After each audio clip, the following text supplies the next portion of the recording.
soyezrassurés.com. Certainement, soyez rassurés, soyez à l'écoute de cette chronique et puis allez consulter. Ne vous gênez pas pour aller rencontrer Simon Rémillard qui est avec nous en studio. Bon matin, Simon. Bon matin, comment ça va? Ça va très, très bien. Et toi? Ça va bien, merci. On va parler de déduction de primes de réduction de primes en assurance. Oui, déduction de prime en assurance, effectivement. Fait que dans le fond, on revient au concept à la base, quelqu'un qui a une compagnie Oui. et qui a le réflexe de faire payer sa compagnie pour toutes ses assurances. Oui. Fait que ça, c'est pas rare, ça arrive souvent. En fait, c'est une très bonne idée. L'avantage de faire ça, c'est que le taux d'imposition de la compagnie, en règle générale, va être plus bas que le taux particulier. Mhm. Donc, on a le réflexe de mettre nos polices d'assurance à l'intérieur de la compagnie. Sauf que ce que je vois souvent, ou ce que j'entends, c'est qu'ils viennent déduire les primes d'assurance de leurs revenus d'entreprise.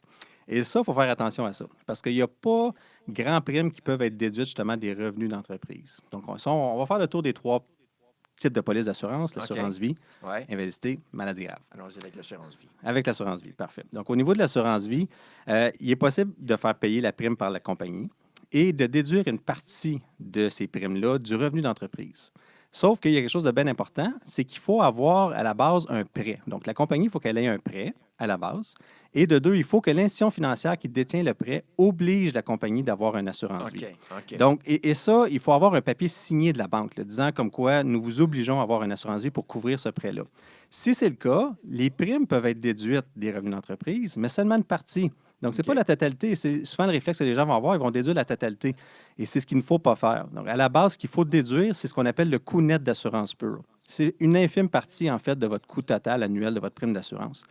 Ce coût net d'assurance pure-là, cherchez-le pas, c'est votre courtier qui va pouvoir vous le donner. Donc, c'est un calcul qui est fait par la compagnie d'assurance et qui vient, dans le fond, vous donner la somme qui peut être déduite de votre revenu d'entreprise. Donc, ça, c'est bien important. Avoir un prêt, avoir une note de l'institution financière et après ça, un coût minime qui va être le coût net d'assurance prime, mais il faut en faire la demande. Donc, ça, c'est l'assurance vie. Invalidité. Invalidité, dans le fond, au niveau de l'assurance invalidité, encore là, on peut faire payer les primes par la compagnie. Ça, il n'y a pas de problème. Ça ne peut pas être déduit des revenus d'entreprise, en aucun cas, en fait. Donc, c'est vraiment, même si on se dit, moi, je prends une assurance pour me couvrir, puis c'est un besoin d'entreprise, si on veut me couvrir l'entreprise, ça mais peut non. sembler logique. C'est ça.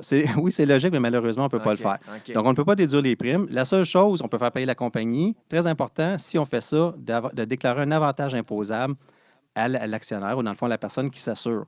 Parce que ce qui arrive, c'est que si jamais c'est la compagnie qui paye, on n'a pas fait ça, au moment de l'invalidité, les prestations deviennent entièrement imposables. Et souvent, ce qui va arriver, c'est que quand on prend un contrat d'assurance salaire, c'est basé sur des prestations non imposables. Donc, si on tombe en invalidité, la somme qui va rentrer, exemple 3 000 à 4 000 par mois, c'est une somme qui est nette. Sauf que ça, on tient compte que c'est payé par l'individu. C'est payé par la compagnie. Ce qui va arriver, c'est que là, dans un cas comme ça, il y en a la moitié qui va être grugée par l'impôt. Donc, très important, c'est une grosse nuance. Oui, OK. La dernière. Maladie grave. Maladie grave. Donc, la même chose, malheureusement, on ne peut pas déduire les primes d'assurance maladie grave d'un revenu d'entreprise. Donc, encore là, il faut que ça soit payé. Ça peut être payé en totalité par l'individu ou par l'entreprise, il n'y a pas de problème. On ne peut pas déduire des revenus d'entreprise de la compagnie la prime. Donc, à ce niveau-là, la seule chose qui peut être faite, c'est comme on a parlé dans les dernières semaines, c'est qu'on peut faire, par exemple, un concept de propriété partagée où ce que là, la compagnie va venir payer une partie des primes pour éventuellement sortir cet argent-là libre d'impôt de la compagnie. Super intéressant, mais à la base, ne peut pas être déduit. Encore une fois, on ne peut pas avoir le beurre et l'argent du beurre. Là. De déduire les primes de revenus d'entreprise, aller chercher un remboursement de primes libre d'impôt à l'échéance aussi. On le voit, il y a plusieurs subtilités. Il y en a plusieurs. Donc là, on rentre vraiment en fiscalité d'assurance et c'est pour ça que c'est important de faire affaire avec quelqu'un qui maîtrise l'assurance au sein des entreprises parce que les lois, les règles au sein d'une entreprise en assurance sont très différentes des règles pour un particulier. Donc, c'est complètement différent. Et c'est malheureusement des choses que je vois, que j'entends dans ma pratique souvent, mais qu'il faut regarder plus proche parce que si vous faites vérifier par l'ARC, après 1 an, c'est pas pire, mais si vous faites ça depuis 20 ans, vous arrivez avec une belle facture. Là. Ou au moment de toucher les primes, ou si tu le disais, si là, on a une surprise parce qu'il faut payer l'impôt.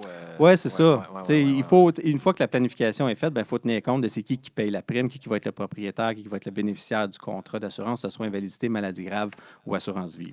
Toucher les primes et toucher les sommes récoltées. Ouais, merci, mon cher. Si on veut te joindre pour avoir plus de détails. Toujours sur mon site web, prendre rendez-vous soyezrassurés.com ou encore par téléphone 450-944-3773. Merci. Bonne semaine. Bonne semaine aussi. Bye-bye. Cette chronique est une présentation de RSF Assurance et Gestion de patrimoine. Soyez protégés, soyez rassurés. Entrepreneurs, prenez rendez-vous sur le site soyezrassurés.com. C'est l'heure des 100 000 matins. 100 000 matins.